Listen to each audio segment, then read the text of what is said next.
phone face atau lain-lainnya, bahwa kalau itu adalah ijazah aslinya maka itu palsu. Jadi Bapak Ibu yang saya hormati, waktu di UGM terbukti skripsi palsu, karena skripsi yang ditunjukkan oleh pihak UGM adalah apa yang sudah difoto oleh Dr. Rismon dan sudah dianalisis secara saintifik bahwa itu palsu. Jadi waktu di UGM terbukti bahwa skripsi Joko Widodo palsu. Dan ketika di Solo kita menyaksikan, tidak menunjukkan, tapi setelah itu ditunjukkan kepada wartawan, maka kesimpulannya juga ijazah UGM-nya palsu. Maka kita akan berburu terus ijazah itu. Saya kira intinya itu ya. Ya, saya kira mudah-mudahan karena ini bagian dari 3 jenis korupsi. Financially corruption, korupsi finansial. 1, yang kedua authority corruption, korupsi kekuasaan. Itu diawalinya adalah dari documentary corruption, korupsi dokumen mulainya.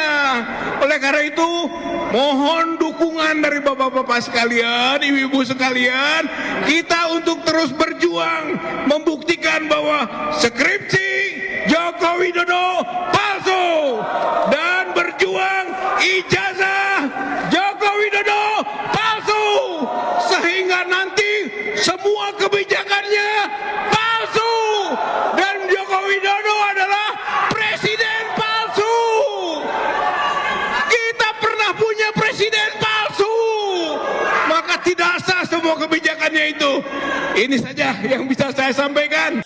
Bismillahirrahmanirrahim. Assalamualaikum warahmatullahi wabarakatuh.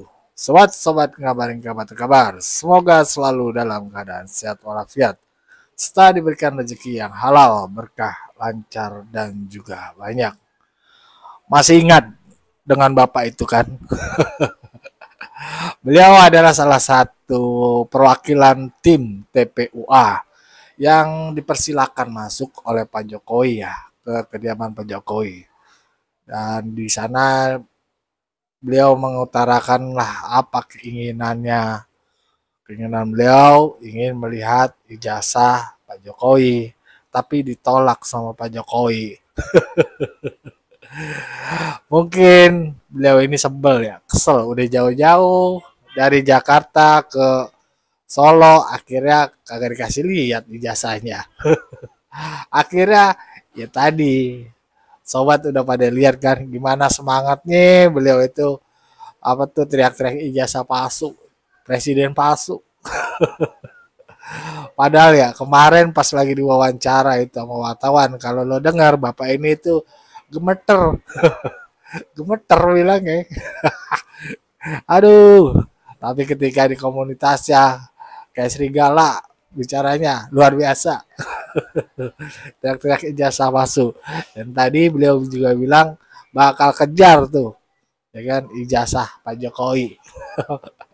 Aduh, ya mudah-mudahan ya Bapak itu selalu diberikan kesehatan selalu. Ya kita doain aja, walaupun beliau terus-terus semangat ya, dan kelompoknya lah. Kalau gue bilang gerombolan ntar salah lagi. Ya, tapi ini ada apa namanya, pengalaman cerita Habib Kribo beberapa hari lalu main ke rumah kediaman Pak Jokowi. Beliau ikut dalam barisan, tapi di luar dugaan beliau malah dipersilakan masuk ke dalam rumah Pak Jokowi ya, bicara. Dan Habib Kribo mengungkapkan bahwasannya alasannya dia mengunjungi Pak Jokowi itu untuk mengucapkan terima kasih ya. Dan kita tahulah Habib Kribo pada saat Pilpres kemarin beliau itu pendukung Ganjar dan suka kritik Pak Jokowi juga kebijakannya, bukan personalnya. Tetapi yang kalian juga harus tahu, Habib Kribo ini seorang militan Pak Jokowi pada saat sebelum Pilpres 2024 terjadi. Ya, bagaimana cerita Habib Kribo bertemu dengan Pak Jokowi?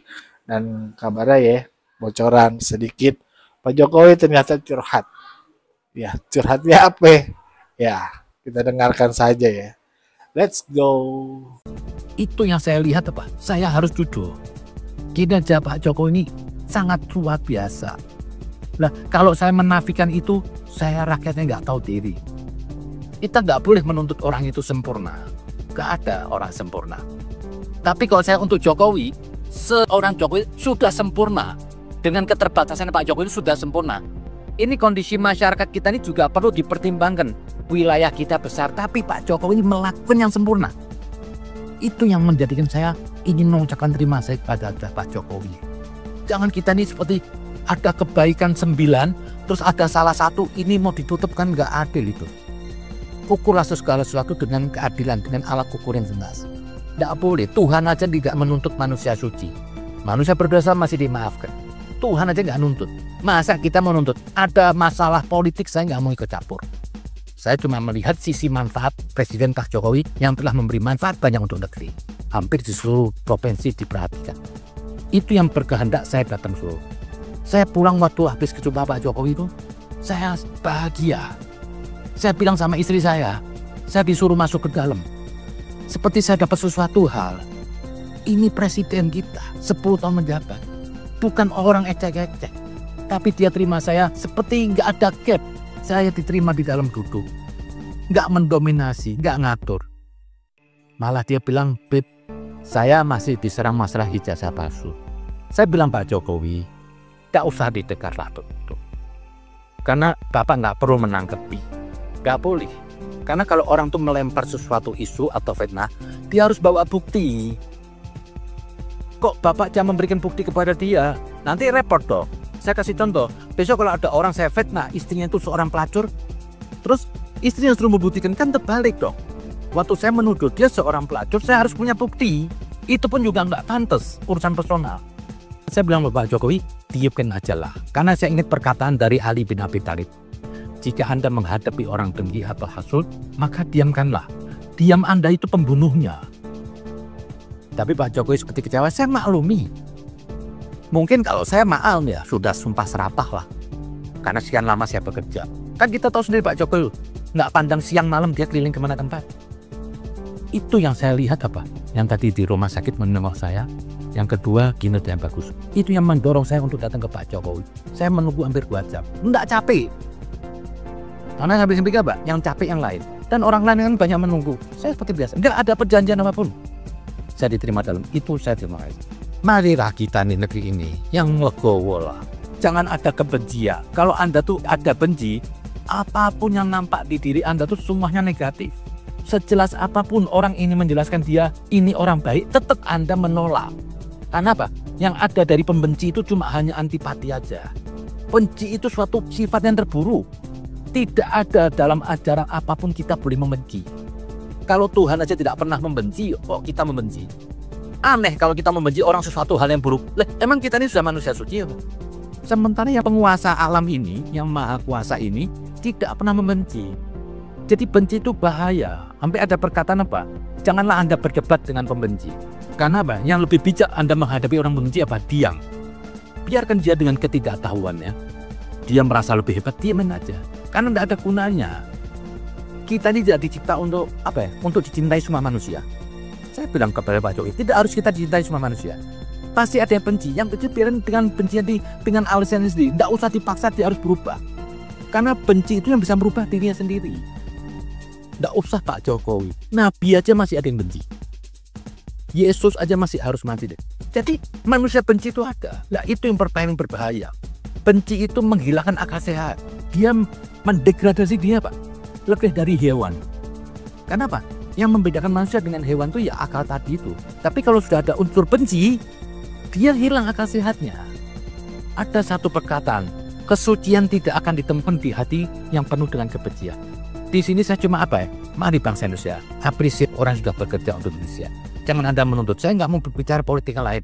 Saya mau bicara pribadi Jokowi yang sudah memberi manfaat untuk saya dan bangsa Indonesia. Itu aja, jadi marilah kita buka ruang untuk saling menghargai, jangan saling memusuhi. Kita nih harus belajar melihat perbedaan.